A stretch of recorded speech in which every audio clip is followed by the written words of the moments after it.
Welcome back to 40 Days with Henry. We are on March 28th, and the passage for today is called Where Mourning and Dancing Touch Each Other.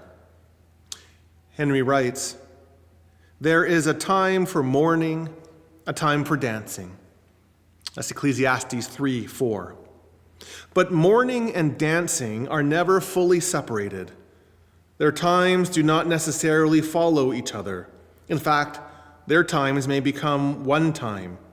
Mourning may turn into dancing and dancing into mourning without showing a clear point where one ends and the other starts. Often our grief allows us to choreograph our dance, while our dance creates the space for our grief. We lose a beloved friend, and in the midst of our tears, we discover an unknown joy. We celebrate a success, and in the midst of the party, we feel deep sadness. Mourning and dancing, grief and laughter, sadness and gladness, they belong together as the sad-faced clown and the happy-faced clown, who makes us both cry and laugh. Let's trust that the beauty of our lives becomes visible where mourning and dancing touch each other.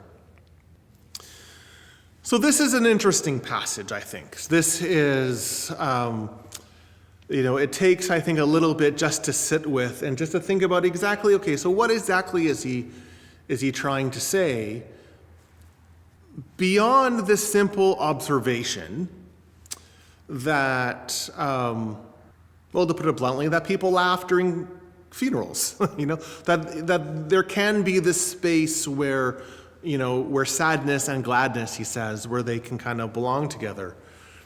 And I think that I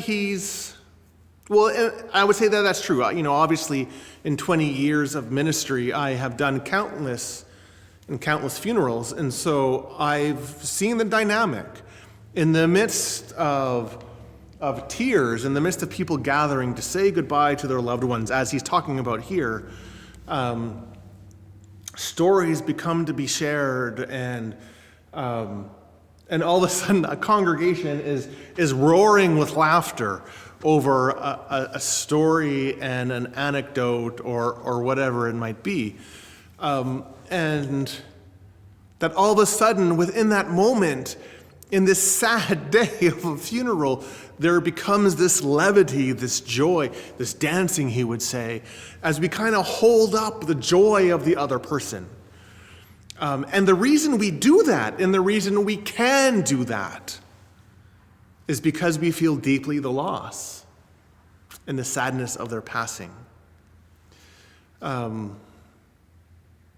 on the other side where he says, we can have a party and everything can be great and we can be celebrating. In the midst of our party, we feel a deep sadness, and there could be a whole other reason for that. And so, those two things he's wanting to do, those two things, mourning and dancing, sadness and gladness, he's not wanting to separate. He's wanting to say that that's actually can be a part of a deeply connected spiritual life.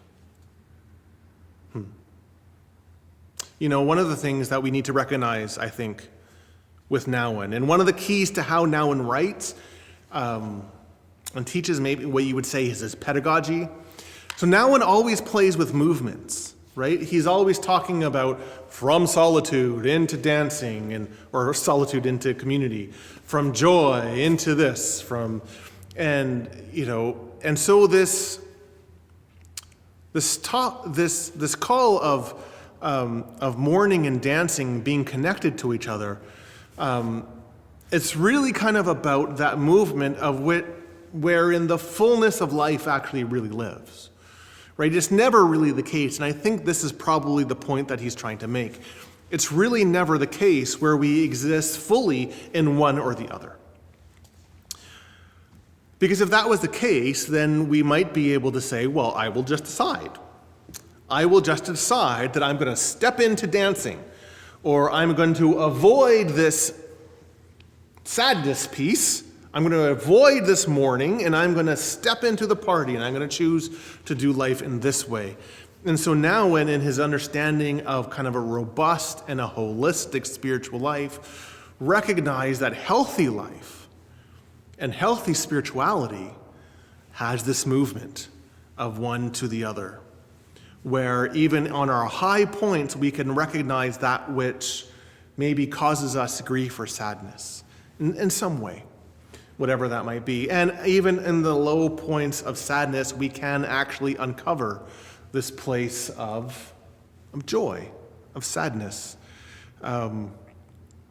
He talks about, the happy-faced clown. If you know Nouwen spent some time with this circus act. He spent some time with a circus. He joined the circus with the Flying Rodleys.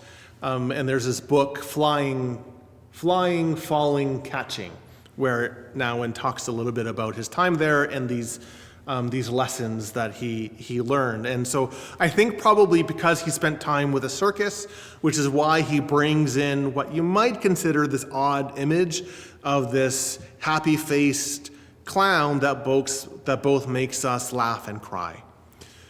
But I think the main thing to take away from is this movement, right? Is this recognition that life bears it all. And we can authentically experience both mourning and dancing as the full expressions of our Christian life. Well, I offer that to you for your reflection. Maybe just to think about, where are you in that movement of mourning and dancing? And how might you recognize the presence of Jesus in wherever you are? Well, God bless you as you continue on in your journey of Lent, and I look forward to seeing you in the next video.